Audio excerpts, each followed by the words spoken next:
Welcome to the Blauwe Zaal and to this lunch lecture by Studium Generale. Before I introduce today's guest, I would like to get a little bit of feel of who we have in the house today. So without one definition, which might be tricky for TUE students, I'm just going to ask, raise your hand if you think you're a fan of anything. Anyone, anything. Okay, good. I'm going to specify a few things. So any sports fans in the hall? Any particular athlete or teams? We have any PSV fans in the house? No one dares raise their hand. I'm from Rotterdam, so you can probably guess that I'm very happy. Any music fans in the house? Any bands or performance that you really like? Which one of you went to a concert and paid just a little bit more for their concert ticket than they're used to recently? Anyone dares raise their hand? Where did you go? Can you shout it out? Yeah. Yeah, well, you don't know when they're coming back, so that's probably a good call. So there are many things you can be a fan of. But of course, maybe some of you already guessed, at Studium Generale I also take care of the film program. So who knows the guy I'm wearing underneath my very serious shirt? Can you tell? I cannot believe there are no Marvel fans in the house. Yeah, you know? It's Groot. Yes, thank you. Yes, yes, people. I am a Marvel fan, so now you know who I am. But today we invited an expert about what it's like to be a fan. In a world that, with the rise of the internet, fandom is becoming increasingly intertwined with the industry, with media, and also with politics. So we've asked Abby Waysdorf to talk to you about fandom and the evolving world of fandom. So how did it evolve over the years?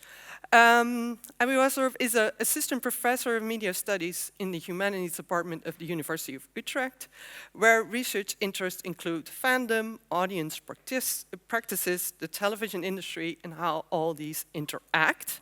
Her PhD research focused on the phenomenon of film tourism and fan use of plays, for which she visited many popular locations. It sounds like a really great job, by the way. And that were used, for example, for Games of Thrones. Today, for us, she will discuss how fandom evolved from grassroots to mainstream. So please welcome Abby Waysdorf. This ties a bit. All right. Okay, start the timer. One moment as I figure out how these computers work. Oh, yeah, okay. So, welcome everyone. Thank you guys so much for being here, and thank you so much for this introduction. As mentioned, my name is Abby Waysdorf, and I'm going to be talking about fandom. That's the focus of my own research at Utrecht, and also something I just really love to talk about. So we already asked if people are a fan of something, so you're already a little primed for discussing this subject. But as mentioned, one thing, I love this, don't you? It's fantastic. So one thing that I think why I'm here, and one thing I think we've all really noticed just in our lives, is that fandom is really a major part of contemporary identity. It's how we determine who we are to ourselves, who we are to each other, what we want to be in a really, mediatized society, which is something I'll come to in a little second. So in an age where there's so much media and there's so much popular culture and there's so much going on with it, how we engage with it and what we do with it becomes a really big part of who we are, how we think of ourselves, how we might identify ourselves to others that we meet, and just kind of also to ourselves. Like I said, this shapes not only our own sense of self, but how we relate to all kinds of media texts. And these days, media texts include things that we may not have even thought of as media texts. Well, like politics. And I'll explain that later, so you can really see that, well, this is, very much fandom. And at the same time, I don't know if any of you are familiar with K-pop, if there's any K-pop fans in the audience here.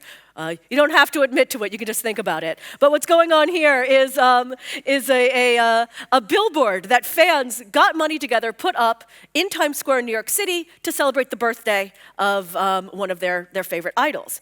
And that really indicates that fandom itself is changing a lot. Fandom, it's really going from kind of a very niche subculture, as I talked about, this sort of very grassroots thing, to a major part of contemporary identity. And one that, well, people are increasingly really feeling okay about talking about in public, even when it's something like this. So what I'm going to look at today is, well, why is this so? And really, how did we get here? And maybe with a little thought to, okay, what's coming up? But I'm an ethnographer. We don't like to make too many predictions. One thing I always like to start off when talking about fandom is that it's a lot older than most people think. It's a lot older than my students think. It's a lot older probably than you guys think.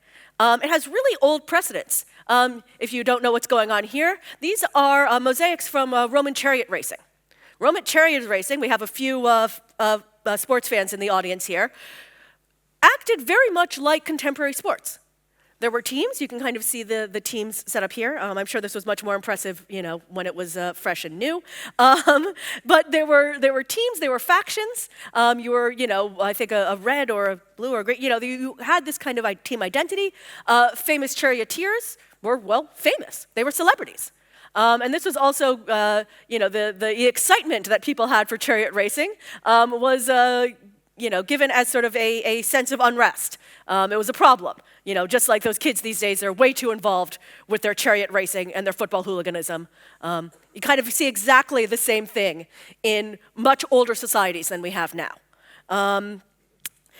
What I like to talk of as, well, fandom as we know it really starts coming up with mass media. So really mediatized fandom. As soon as we start seeing mass media, we start seeing things that I think are very recognizable. We start seeing these very recognizable forms of fandom. Because art and culture itself started to spread out, it became much more accessible to a broader public, to people who weren't just in places where you could actually go to a theater or a play, who could hear the biggest names in music recorded, and they could re-listen to it whenever and ever they want. And you can also even see sports right here. I like talking about sports. I'm an Arsenal fan myself. That's why I use Arsenal as a reference point. So it becomes, so media, art, culture, kind of involved in that, becomes something you can return to, something you can keep up with. Especially as an industry really starts to get built up around it. There's kind of encouragement, there's money in this, there's things you can buy. If you like watching these films with the Gish sisters in it, you can read more about them, you can get to know more of them, you can engage more with it. This is something that, again, we start seeing as we start to see mass media. This industry really gets built up around these kind of very exemplary texts and performers. So at this point, I like to usually define, okay, what is a fan? What's the way that I use fandom as a definition? And I'm an academic, I'm a humanities academic. We build our definitions on everyone else's definitions. I personally like Cordell Sandvoss's definition, where he talks about the regular emotionally involved consumption of a given popular narrative or text. It's a very, very, very broad definition, which is why I like it. And kind of, we start to see this regular, engaged, emotional response to it. So you keep coming back to it. You keep having this emotional response to it. You keep having this emotional connection to it. So you connect to this work. You connect to the people who make it. You connect to kind of what you see them do. It comes to mean something. And it comes to really mean something because it speaks to you as a person. It comes to really define yourself a little bit as a person. You can see, for example, this is my wall in my house that I was looking at as I made this presentation. So you can kind of see a lot of examples of things that I'm a fan of, that I want to look at, that I want to have on my wall and say to myself, yes, these are things that I like. And also, if people come over, well, then you know these kind of things that I like. I am a big Jean-Claude Van Damme fan. People will know that about me. So it becomes kind of, in this society, in our society, in contemporary society, becomes part of how we define ourselves, like what job we might have, where we might be from, what other hobbies we might be doing. It's just one of these kind of factions. And it's something that we like to build bonds with people about because it's going to be something that I'd say that we have in common. If I meet someone else who's a Jean-Claude Van Damme fan, we have something to talk about. And we can think about ourselves, hey, maybe there's other things that we have in common. Maybe there's other things that might work well between us that we can think about. And this creates what we would call a fandom. So a bigger group, a bigger sense of community and identity around these kind of texts. And working with fandoms, oh gosh, my notes went away. Okay, well, I can handle it. And this kind of thing is something that fans, these kind of connections, fans really started to develop for themselves and really started to work on them pretty fairly early on into mass media. You can kind of see an example here of a Star Trek convention flyer from the 1970s. So fans who are interested in certain kinds of texts really organized with themselves. They built clubs, they built organizations, they built infrastructures. And they're oftentimes really resourceful and really creative. So if you wanted to meet other people who were Star Trek fans, they could organize together, rent out a conference or a convention hall in the Hilton in New York City, bring people together who are also Star Trek fans and kind of have this experience all together. Other fans, this is a fanzine from 1980 for a television show called The Prisoner, which is a sort of 60s cult hit show in the UK. I did some research on it, that's why I have a lot of stuff from The Prisoner on hand. The kind of things that fans still do and have always kind of done, which is make their own media analysis. Write up about things about The Prisoner, share that with other people, with other fans.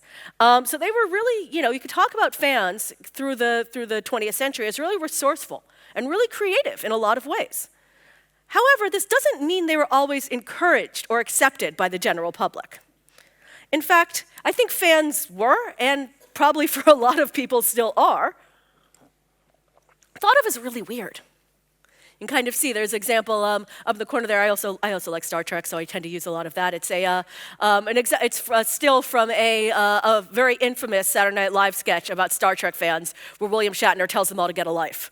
Which is, I think, an expression that a lot of people heard. And then also a more recent YouTube thing of the craziest One Direction fans. So fans were. And I think, like I said, sometimes still are, depending on, I always ask my students, and they always are a little reluctant to talk about their fandom. Just kind of weird. So too involved in works and things that really didn't deserve it. So Star Trek compared to Shakespeare. If you were spending all your time analyzing Shakespeare, that was one thing. If you were spending all your hobby time analyzing Star Trek, well, that's maybe a little too much.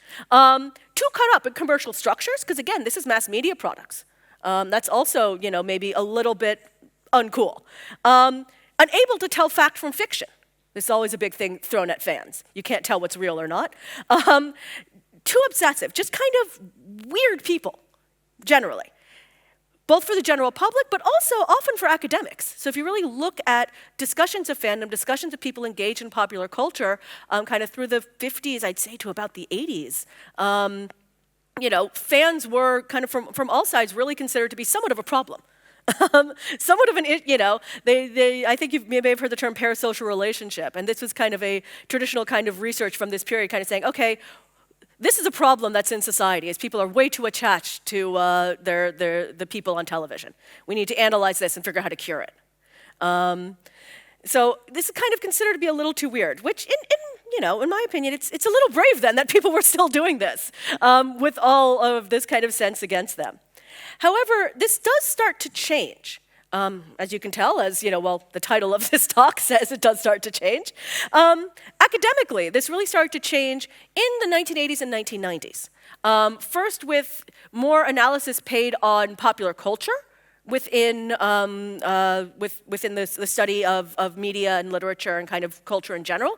So you start to see what they call the cultural studies movement. It started really looking at, okay, popular culture is something that's worth analyzing. It is something worth looking at.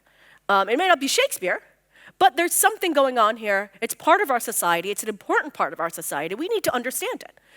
And people started looking at, you can kind of tell, I always like to use Ian Eng here because that was actually originally written in Dutch. It was called Het Verhaal Dallas. It's one of my favorite works of 1980s cultural theory. Looking at, okay, why were people interested in these kind of popular culture texts. What was going on here? And from that, I think researchers really started to give popular culture a chance and started to see what fans themselves were doing in a different light, started thinking differently about fandom. In the 1990s, we started seeing this even more. Henry Jenkins is one of the major figures of of fan studies in most eras, but particularly in the early 1990s, him and other scholars really started looking at fans and thinking about fans differently. And he came up with this concept, it's very famous, it was actually the title of his book that came out in 1992, Textual Poachers. And using this metaphor of poaching, so for poaching, that means in medieval times, it was about if you go into the king's forest and hunt an animal and take it out for yourself. Technically illegal, but something that you could do to survive yourself for your own resources, because the king has way too many deer as it is. And so this idea that he developed was that fans are, again, constructing their own culture. They're making their own things. They're being critical. They're doing analysis. All these kind of things that we saw, so they're building their own culture, they're building their own stories, they're building their own ideas out of these works of popular culture. They're poaching it. They're using it for their own uses, for their own needs. So it's taking these things from mass industrial culture and actually doing a lot more with them than you think. So fans were critical. Fans are creative. Fans are independent even. They're not really working with the media industry in this case. They're doing their own thing entirely. So it becomes this question, when you think about fandom, of control. Who really controls the meaning and the story of a text?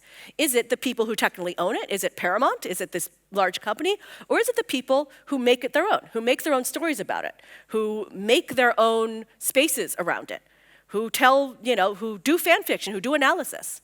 Who really, is in control here? This becomes a big question in the 1990s.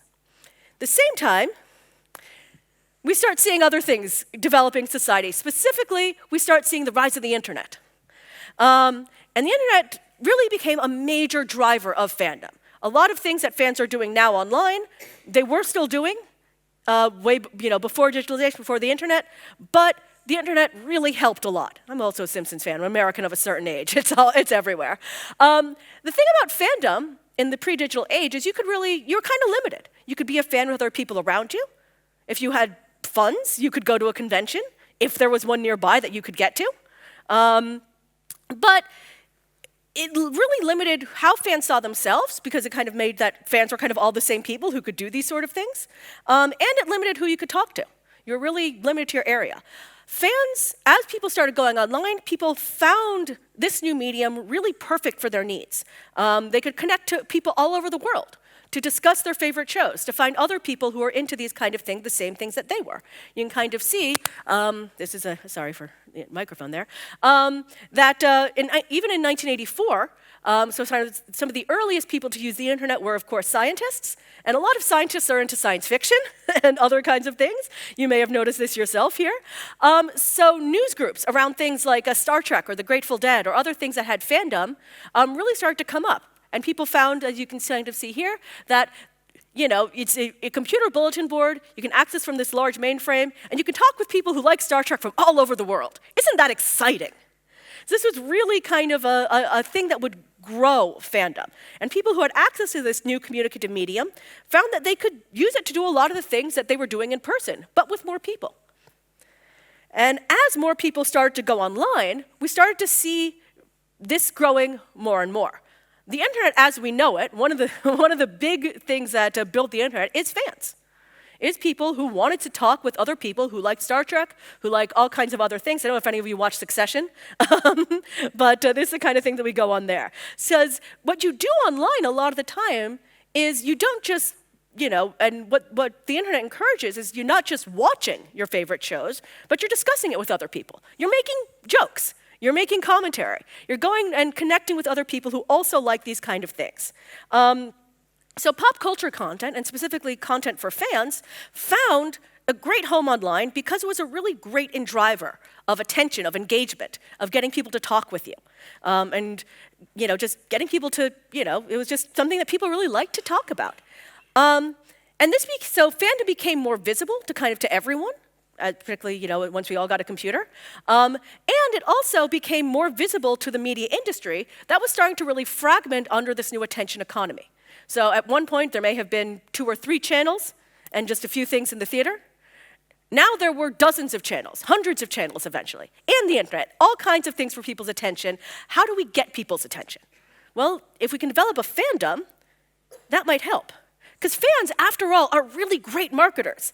They're really enthusiastic. It's about love, it's about passion, it's about emotion.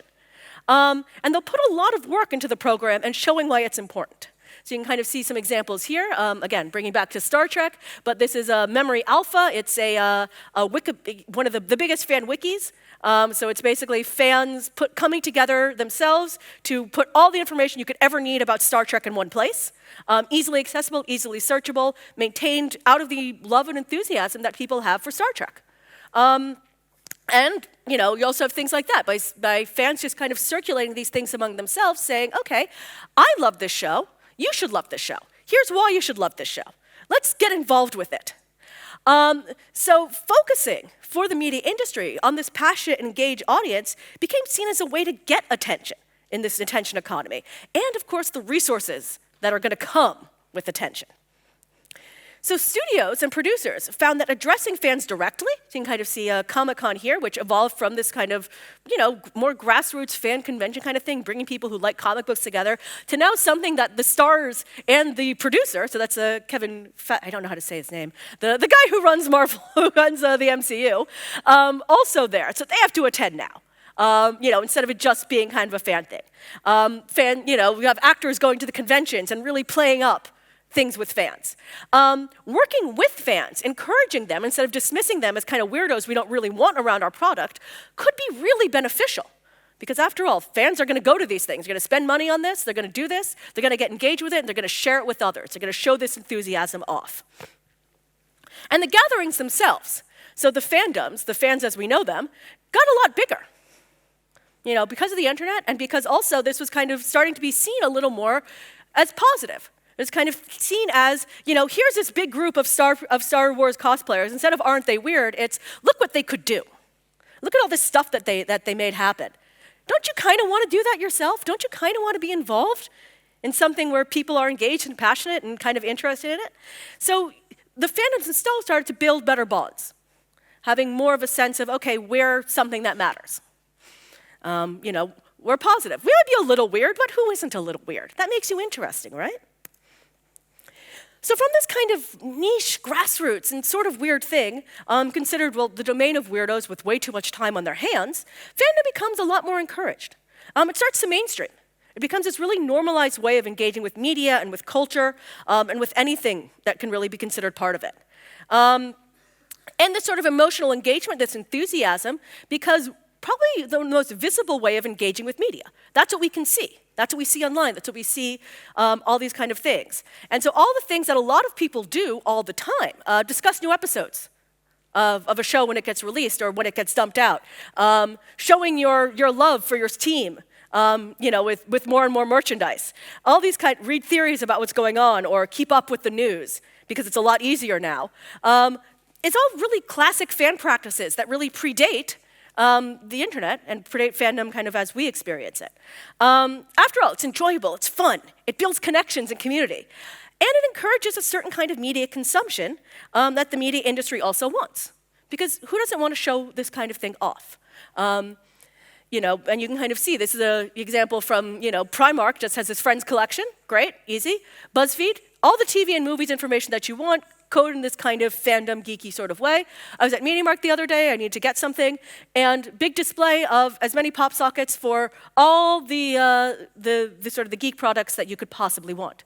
All these kind of things. New communications platforms, the kind that really thrive on what we call user-generated content, also means that fans themselves could start making a living off of this. So they get a lot of attention. It further really drives the commercialization and mainstreaming of fandom. One thing to call it a labor of love, but another thing, it's to say, okay, this is my job now, analyzing RuPaul's Drag Race on YouTube. That kind of gives a very different relationship with the product, but kind of a certain kind of fan media is still very popular, or for sports, again, that, this guy started as a blogger, And now he runs this kind of arsenal media empire, or he's still a blogger, but it's very much more, different relationship. And this visibility kind of goes both ways. Fans are valuable now, and there's expectation that they'll be there, they're visible. And there's also an expectation that they'll be addressed, for better and for worse. That fan concerns need to be addressed, and that their fans have a voice, and everyone should listen to them. Like I said, for better or for worse. However, while fandom in general might be encouraged, I wouldn't say it's every kind of fandom that's encouraged. Unsurprisingly, I think it's things that don't really lead back to the media producer or the media industry that are still considered to be a little too weird. So fan fiction is a great example. So fan fiction where they can write their own version of the story, where they can kind of take control over the text, over its meaning, over kind of everything that's going on there, is a little, is still kind of made fun of. People are doing it, it's very popular, it's still very much there, but you're not going to be encouraged to do it in the same way. You're going to make Neil Horan read it and embarrass you. People who can't pay are probably less encouraged to be part of a fandom now, because are you really a good fan if you can't buy things? People who make, critiques or heavier critiques. These are things that take things out of control of the official owners. So fandom, I could say, is much more normal than ever, but you can also argue that it's much less independent and definitely corporate. So it's no longer fans always doing things for themselves or doing things for other fans. It's the industry doing things to keep fans, to have fans, and to kind of keep them in their ecosystem instead of going online and buying stuff that fans or, doing things for the community. So you can see all of the sponsors there for RuPaul's Drag Con. And fans see themselves, instead of a critic at odds with the industry, fans see themselves really more so, first and foremost, as defenders and supporters. They have a job within this. Their job is to support, the text, to support the idol. So instead of possibly being a critique, they're part of this as well. It's their role, it's their job. This kind of all comes up, because of, as I mentioned at the start of this talk, and I'm going to wrap up hopefully soon, because I mentioned that we live in a society that a lot of scholars call mediatized. And by mediatized, it means that we start to see a lot of other things in society as media text. Media is everywhere, and everything is media. So this term mediatization, there's kind of a very, very academic definition in there, but it's basically used to describe when previously non-media things come to rely on the media for resources and form. We start seeing things as media. For example, I don't know if anyone follows basketball. I do a little bit, but there's a lot of discussion, well, it's a shame that the two teams are in the final because the ratings are going to be so bad. And that's a discussion fans are having. That's not a discussion that, the media is having. So saying things as mediatized, I mean kind of things like this. But the great example I love to use to wrap up is politics. It's a great example of this. So we've got 24-hour news channels, we've got blogs, we've got social media. So politics is as much media as it is governance, and presented as media. There's personality, there's narratives, there's things to connect with. Politics gets treated like media. Discussions become treated like, they use the phrase lore when talking about, the history of a politician in the US. And that's really a fandom term about, what's the history of the Jedi in Star Wars? That's lore. But so is talking about politicians is apparently lore. Half-joking, fan fiction and remixes, it gets treated like media. And how do you engage with media? How are you supposed to engage with media? How do you show others that you care, that you're part of this community that cares? Well, I'd say you become a fan, which works really well for politicians and parties trying to compete in an attention economy, the same as anything else, also part of media. You get people willing to put in work for you, to defend you, to like you. So politics becomes a fandom. Effective, narrative-driven, engaging, for better or for worse. There's lots of implications with that, which I'm coming to the end of my time, so I won't really go into it as much. But there's a lot of implications there. Like I said, we start also seeing political movements really start as fandoms. That's a whole other thing. And you can probably kind of see this elsewhere as well. Politics is an example I like to use. You kind of see everything becomes media, and once it becomes media, well, then you get a fandom. So thanks, and now it's time for questions. And yeah, thanks for listening.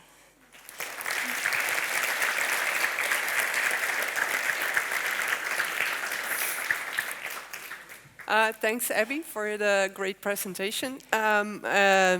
You just, before the talk, you mentioned that you are a song festival fan. I am indeed. I'm going to ask you a trick question.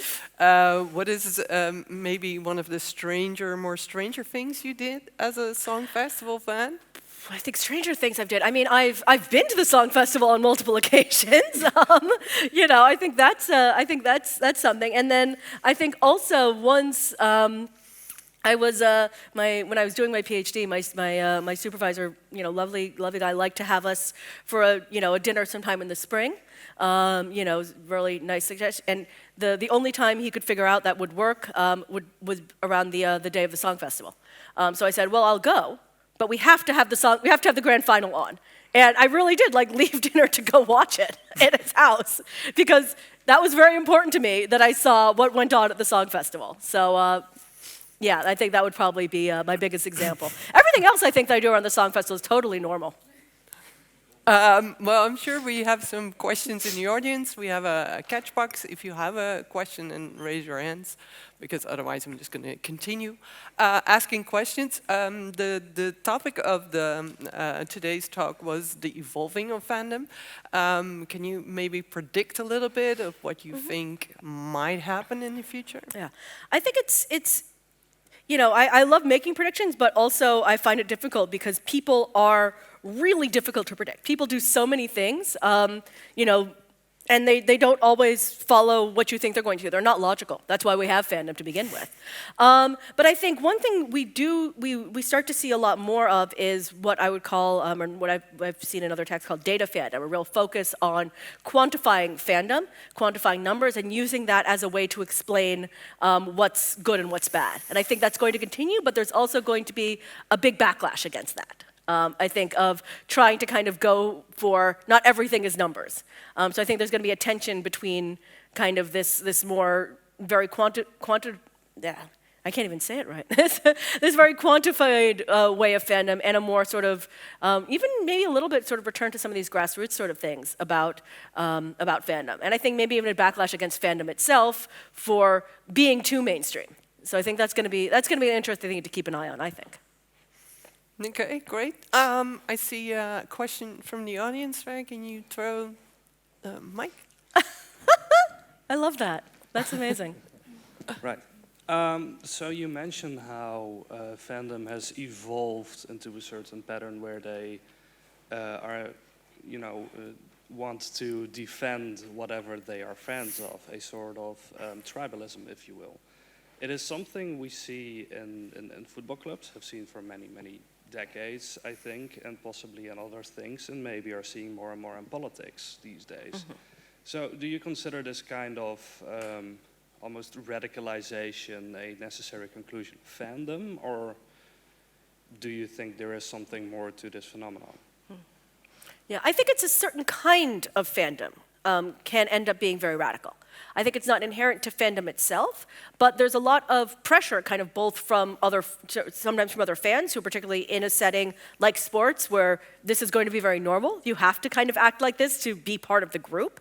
And also, I think from a perspective of a media industry who really sees fans as this is what's most useful about things. This is what's going to make you a good fan. So the pressure to kind of act like that is there. I don't think it's necessarily inherent to fandom. I think fans can be a lot more chill than you give them credit for.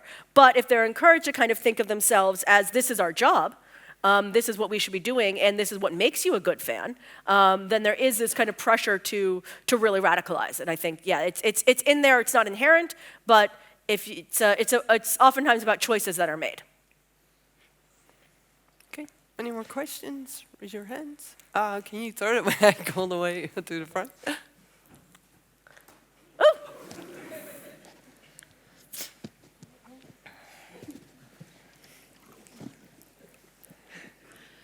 Do you think people's identity has become increasingly dependent on fandom?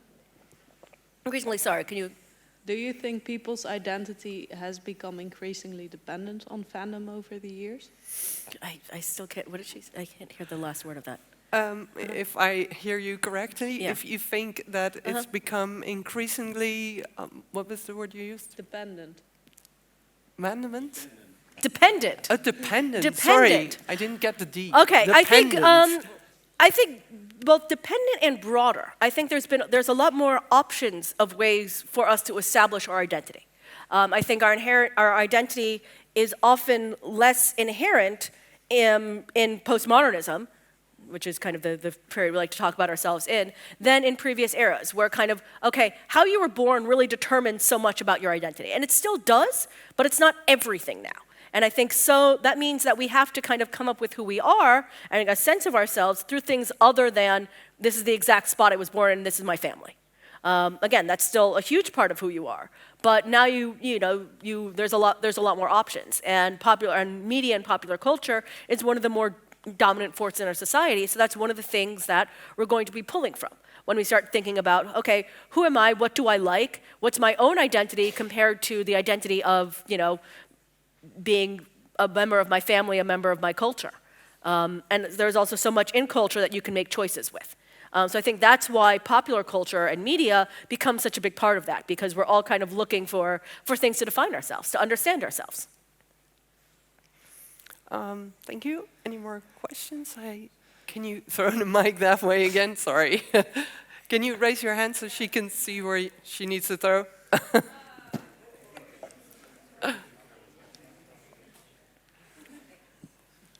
Yeah, hi. Just to reiterate what you were saying, it seems like people are really, it starts off like as a personal interest and then they seem to lose themselves in it. And it's almost like, well, in my understanding, it almost sounds like they could like have a cult mentality, especially when it comes to politics and stuff like that. Like you only get one type of media that you're listening to. You're pressured to like do certain things or else you're not part of this club or fandom or like ideology. Is there like a way to de-evolve this type of like thinking, or is it like, do you devolve like you are like part of a cult, or is it something that, do you know how people get de-escalated or detached? I guess that goes like into much more psychology that I'm really trained in. But I think that's the thing, is I think there isn't I think the thing there, it's an assumption that cultic behavior is inevitable. It's not inevitable. And I think that's the biggest thing that I think fandom research really likes to stress, is that it can happen. It can happen with everything. It can happen with any kind of thing that there's a community around, any kind of cultic behavior. I'm American. I grew up with people who are very religious, and that can also go into that. Anything can go into this behavior. Fandom is one of the things that can go into this behavior because it's a little bit, that's how people are. Like I said, I'm not a psychologist, so don't quote me on that. And I think with fandom and with these kind of things, I think it needs to be, you kind of need to have it be an aspect of your life, but not everything. And I think that's healthier. So like I said, I'm a song festival fan, but that's not the only thing I like in the world. And if there's more if you're encouraged to kind of think of this is the only thing that matters, then that's kind of what leads to this sort of more obsessive sort of behavior, because it is the only thing that matters. And to just kind of remember that there are other things in the world and even other things to be a fan of. Like I said, I'm a song festival fan, but I'm also an Arsenal fan. There's other things going on in my life. So as long as you kind of keep some perspective, I think is the big thing there. What happens is that, again, people get encouraged to show to the rest of the community, look how dedicated I am, look how good of a fan I am, look how much I appreciate this more than you do. And that gets into psychological issues I think I'm not qualified to really discuss. But I think it's not inevitable, I guess would be the point I want to make there. Okay, thank you for your question, and I see, unfortunately, we're running out of time. So please, one more warm welcome. Thank you for our speaker today. Thank you for having me. Tonight we have a film program in the Zwarte Doos. We are screening a film After Sun, and next week we have a youth film called No Bears with some context slides. If you want to check out our website for all the programs, and I wish you a very happy afternoon and hope to see you again.